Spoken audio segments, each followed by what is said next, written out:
Hi, good evening, and welcome, ladies and gentlemen. It is a pleasure to have all of you here. My name is David Stull, and I have a friend on the stage with me at the same time.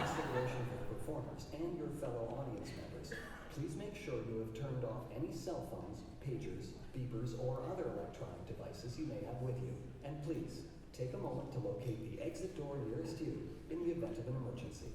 Please note that the use of cameras or recording equipment at any time during the performance is strictly prohibited. Thank you, and enjoy the performance. Thank you. Yes, ladies and gentlemen. Yeah, right? You guys are all fired back. No, I'm just teasing. In any event, ladies and gentlemen, welcome to the Conservatory. We produce these events because we're in show business. We do this so well here with technical theater and those kinds of things that underpin our work. But on a more serious note, it's a pleasure to have our colleagues from UCSF here. The partnership we've enjoyed with the Global Brain Health Institute has been extraordinary. This is our second such event.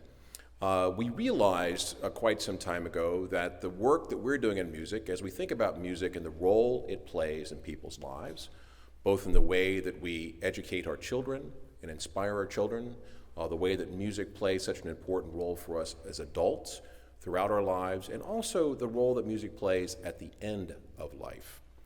This arc of life is punctuated by music, and we understand the arc of life through science. And it has been an interesting combination indeed between these two entities that allow us to explore questions that otherwise, if not explored, certainly wouldn't be understood in the way that all of us are coming to understand them.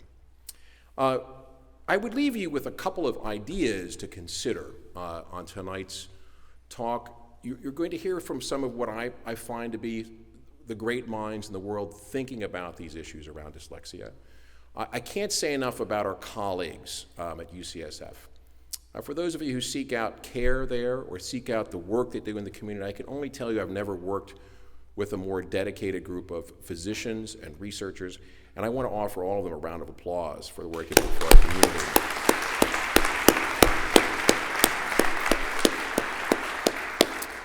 So I'm going to draw two things to your attention. One, you may know through your own reading that, in fact, in the last few years, they've discovered a unique archaeological find in Germany, and that is a set of bone flutes in a cave, and they've dated these bone flutes to 40,000 years ago.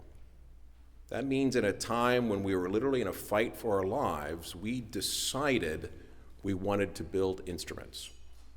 And I think that that's an interesting view into what are the essential aspects of our humanity at our earliest beginnings of how we understand ourselves. And now I'm going to bring you fast forward to the 20th century. Here's a name I doubt many of you know, Willard Van Orman Quine. Has anyone ever heard of that person? Well, poor Willard, that's a shame, really. He was quite a philosopher. Yes, thank you. Yes, indeed, as a matter of fact. And Quine developed a theory that all that we can know, a theory of knowledge, must be predicated on a theory of language. So that all that we can know must be contained in language.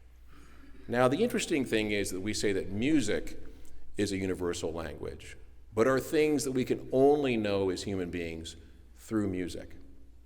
And perhaps what I would draw your attention to is the research we do today around the earliest beginning of children tells us that their executive function, their development into adults, their ability to acquire language, to acquire new skills, to adapt, increases geometrically through that exposure. But then I would draw your attention to the end of life, often people suffering from dementia and Alzheimer's, where they cannot recognize family, cannot utter speech, but can still play a sonata by Beethoven. So clearly there are things that we know through music that we can't know through other means.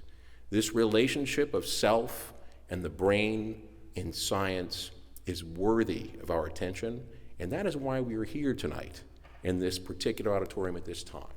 We seek to explore these questions, and this partnership could not be more important between these two agencies, and that's why we're doing it. So, first of all, I'd like to thank the architects of all of this, Dr. Victor Valcourt and Dr. Bruce Miller. Phenomenal colleagues. I can't thank them enough. I also want to thank Dan Lowenstein, who's the provost there, who we've gotten to know quite well. He's just a wonderful human being. Camelia Rodriguez-Sackburn and Molly Quinn on our side, who really are the architects of putting all of us together. And our own Dr. Indre Viscontas, who we heard from tonight, who is doing a brilliant job in exploring these aspects of dyslexia. In thinking about just briefly dyslexia and why we're interested in this question, you're going to discover tonight composers you may not realize were dyslexic. And there's something I would tell you about working around highly creative people. Often the things we see as liabilities with individuals are part of an essential aspect of who they are and often why they are creative. And very quickly, what I would tell you is often if someone is struggling with dyslexia and they're having a hard time reading, identifying symbols in the right order, I would let you know that in music, when we reorganize a theme, that's not an act of liability, it's an act of creativity. That the reorganization of things becomes a creative act in music. And it reminds us that often when our children are struggling or we are struggling, that it's an essential part of who we are. And I think you're going to find that the people we're profiling tonight identify very clearly you can't unravel a person, both from weaknesses or strengths, and end up with the same person. And without these people that you're here tonight, you realize we'd have lost a great many things for all of us. So I hope you enjoy this evening's presentation. It is wonderful to have all of you here. Without further ado, join me in welcoming really a great friend and truly a phenomenal physician, Dr. Bruce Miller. Thank you.